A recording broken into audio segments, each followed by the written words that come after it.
আসসালামু আলাইকুম গাইস, সবাই কেমন আছেন? আশা করি সবাই ভালো আছেন। আমিও ভালো আছি, শামীম। তো গাইস, আজকে আমরা যাচ্ছি মিরপুর জাতীয় চিড়িয়াখানায়। তো সাথে থাকুন, দেখুন আমরা কি করছি। টিপ সহ ভ্রমণ গাইড হব আমরা। তো গাইস, আগের দিন দিয়াবাড়িতে ঘুরেছিলাম, অর্থাৎ ঈদের দিন আমরা দিয়াবাড়িতে, সরি, ঈদের পরের দিন আমরা দিয়াবাড়িতে ঘুরেছিলাম, অর্থাৎ ঈদ হয়েছে 21শে মার্চ, আর আমরা ঘুরেছিলাম 22শে মার্চ। আর আজকে হচ্ছে ঈদের পরের আগামী পরশু, অর্থাৎ ঈদের 2 দিন পরে 23শে মার্চ। আজকে হচ্ছে 23শে মার্চ।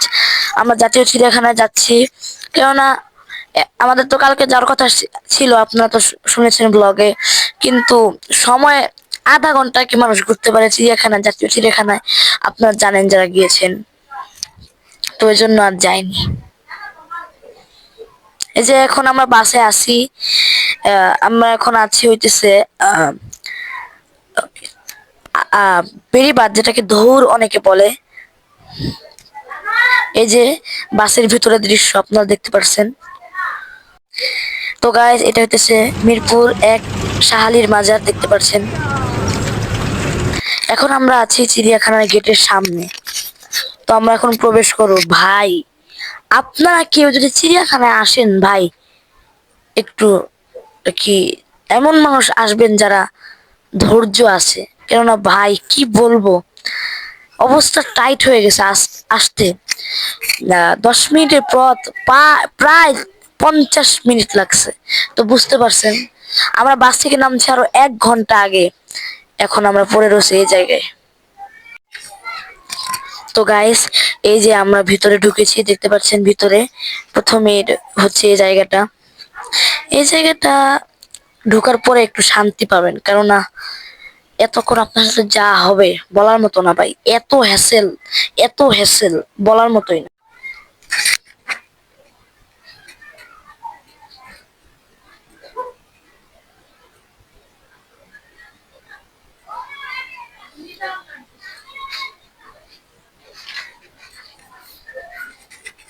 এই যে আমরা এখন এই জায়গায় আছি, আমাদের খাবার কথা আছে, আমরা এখন খেতে হবে।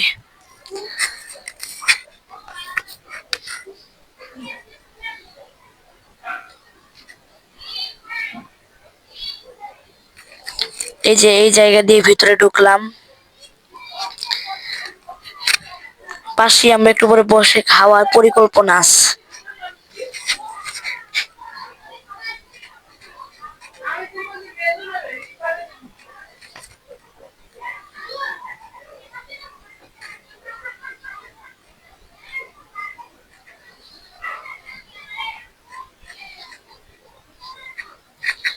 এই যে আমাদের এই জায়গায় বসে খাওয়ার পরিকল্পনা আছে, আমরা পরিকল্পনা করতেছি খাবো।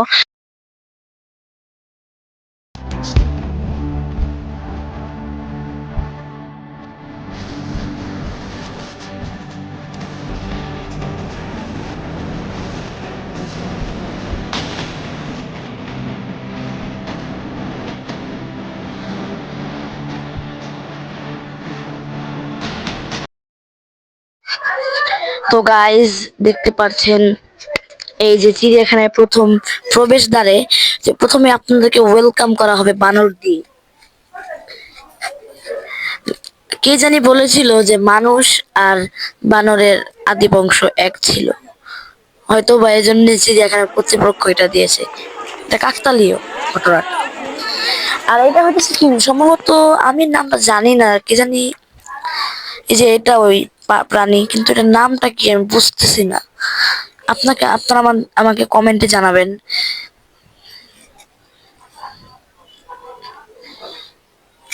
আর এটা হইতেছে বানর, সরি, এটা হইতেছে ওই কি জানি বলে এটা, সরি, হরিণ, হরিণ, হ্যাঁ হরিণ। এটা হইতেছে হরিণ। আমি কিন্তু সত্যি জীবনে প্রথম হরিণ দেখলাম, কিন্তু আমার আম্মা অনেক দেখছে। আর এটা হইতেছে, আল্লাহ, এটা হইতেছে অজগর সাপ। আল্লাহ, দেখলি আমার, প্রথম যখন দেখছিলাম আমার যেই ভয় করছিল, আমি কি বলবো। এই যে আর এটা হচ্ছে জলহস্তী। জলহস্তী আমি জীবনে প্রথম দেখেছি। আসসালামু আলাইকুম গাইজ, সবাই কেমন আছেন? আশা করি সবাই ভালো আছেন। আমিও ভালো আছি। শামীম চিড়িয়াখানা থেকে আপনাদের সাথে দেখা হইতেছে। তো গাইস, এখন আপনাদেরকে দিব চিড়িয়াখানা টিপস। চিড়িয়াখানায় এসে কি করবেন না করবেন, ঝুঁকি কিভাবে এড়াবেন। দেখতে পাচ্ছেন আমি এতটাই অসহায় ভাবে আছি যে আমার মাথায় আর কি আমার পাঞ্জাবি ভরে শেষ। দাঁড়ান আপনাদেরকে দেখে। তো গাইস, দেখতে পাচ্ছেন অবস্থা কি হয়েছে, লিপস্টিকের অবস্থা। আমার বোন লিপস্টিক নিয়ে আমার অবস্থা দেখেন কি করছে বাসের ভিতরে। তো গাইস, দেখলেন তো অবস্থা।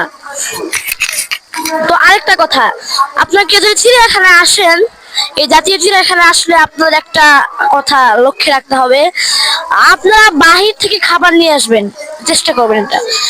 আমরা প্রতিবার যখনই আসি বাহির থেকে খাবার নিয়ে আসি, কেননা এখানকার খাবার এত এক্সপেন্সিভ, এত এক্সপেন্সিভ। মনে করেন আপনি মনে করেন আপনি বাইরে একটা জিরো চিপস, এই জিরো চিপটা 10 টাকা, এখানে নিবে 30 টাকা, 2 ডাবল বেশি। আর যে যে আইসক্রিম আমরা রাস্তাঘাটে দিলেও খাই না, কেননা রাস্তাঘাটে যে দিলেও আমরা আইসক্রিম খাই না, ওই তেলযুক্ত চর্বি দিয়ে বানায়, ওগুলাই এখানে 30 টাকা। এই হচ্ছে অবস্থা। তো এটা আপনারা লক্ষ্যে রাখবেন, কেননা যদি এটা লক্ষ্যে না রাখেন আপনারা ফকির হয়ে যাবেন ভাই। বিশেষ করে যারা আমার মধ্যবিত্ত ভিউয়ার্সরা আছে, তাদের লক্ষ্যে, তাদের জন্য এটা বলে দেওয়া হইতেছে, কেননা এত এক্সপেন্সিভ আপনার বলার মতো না, বলার মতো না। বুঝতে পেরেছেন? এটা লক্ষ্যে রাখবেন। দ্বিতীয়ত হইতেছে, এই জায়গায় আসলে একটা, মানে আমি বলি কি, একটা চাদর নিয়ে আসবেন বা বড় কিছু নিয়ে আসবেন, বড় একটা কাপড় নিয়ে আসবেন, বসে খাওয়া যায়, এবং কিছু ফল ফলাদি এবং খাবারের আইটেম নিয়ে আসবেন। কেননা এই জায়গায় খাবার অনেক, বললাম না যে এক্সপেন্সিভ, মানে যেগুলো আমরা দিলেও খাই না, রাস্তায় ফুটপাতে বেচে, এগুলা এখানে দাম বেশি। তো এটা মনে রাখবেন। দ্বিতীয়ত হইতেছে, আপনারা নিয়ে আসবেন একটা মগ, আর ওই যে ওয়ান টাইম প্লেট, না পারলে ওয়ান টাইম প্লেটই আনা বেটার, কেননা ওয়ান টাইম প্লেট যদি আপনারা না নেন, অন্যান্য প্লেট আনলে ভেঙে যেতে পারে। তো ওয়ান টাইম প্লেট আনবেন, দোকানে সহজেই পাওয়া যায়। আর আনবেন হচ্ছে মগ বা গ্লাস, কাচের না, করলাম কাচের না, মেলামাইন বা কাচের ছাড়া প্লাস্টিকের মগ আনবেন। আর কিছু খাবারের আইটেম আনবেন, কারণ এখানে আসলে খুবই ক্ষুধা লাগে। আর তৃতীয়ত হইতেছে, এই জায়গায় অনেক হাঁটতে হয়, আহামরি ভাবে হাঁটতে হয়, অনেক হাঁটতে হয়। তো এই জন্য হাঁটার জন্য মানে মানুষ কম আনবেন। আর যদি বেশি আনেন, দফায় দফায় আমি আর কি মানুষ বেশি আনলে সমস্যা, মানুষ বেশি আনলে এই জায়গায় সমস্যা হয়। কেননা মানুষ বেশি আনেন আপনারা, তাহলে কি হয়, এই জায়গায় আর কি ঘুরতে সমস্যা হয়। তো গাইজ, বাজে এখন বাজে এখন ঘড়িতে বাজে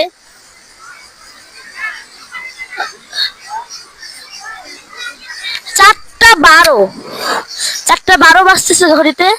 তো এখন চিড়িয়াখানার অবস্থা দেখতে পারেন, দেখেন।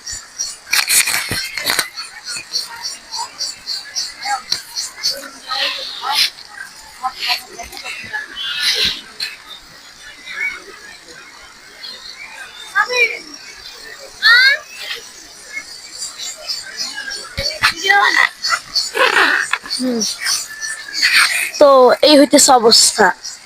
তো আমি যে টিপস গুলা দিলাম এগুলা মনে রাখবেন। তো এগুলা মনে নিয়ে পরিবার নিয়ে ঘুরতে আসবেন, সুন্দর করে ঘুরবেন ফিরবেন। আর আরেকটা কথা, বাচ্চাগুলোদেরকে সাবধানে রাখবেন, কারণ এখানে আমরা আসার পরেই 10টা 20টা, 10 থেকে 20 বার শুনছি মাইকিং, বাচ্চা হারানো গিয়েছে।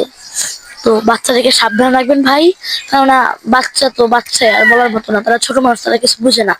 তো সুতরাং বাচ্চাদেরকে সাবধানে রাখবেন, ভালো মতো ঘুরবেন, ভালো মতো বাসায় ফিরবেন। আল্লাহ হাফেজ। এখন আপনার একটু পরে বাঘ দেখাবো ইনশাল্লাহ। তো গাইস, এখন আমরা যাইতেছি। আকাশের পরিবেশটা খুবই সুন্দর, মেঘলা মেঘলা। তো বাঘের খুঁজে যাইতেছি, চলো না তাড়াতাড়ি যাই।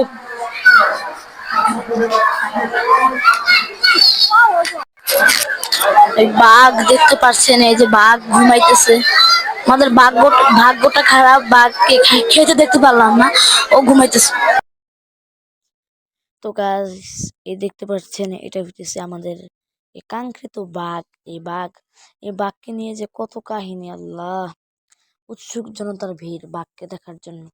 আচ্ছা ভাই, আপনার একটু বলেন বাঘের ভিতরে কি আছে এমন? ও ও, বুঝতে পেরেছি, মানুষ তো সচরাচর দেখে না, তাই এজন্য দেখেই না বলতে গেলে। এই দেখতে পাচ্ছেন বাঘ কিভাবে হাঁটতেছে, খাতার সামনে যে মানুষদের কে দেখতেছে আর হাও করে গর্জন দিতেছে।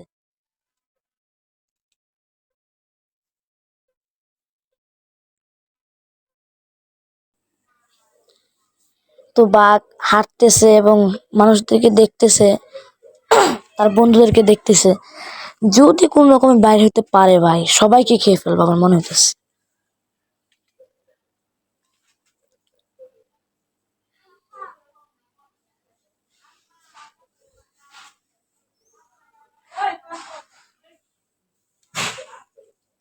এই দেখতে পাচ্ছেন আমাদের সামনে দিয়ে বাঘ হেঁটে গেল। মানুষ দেখার জন্য মানে কি বলবো, যে অবস্থা করতেছিল।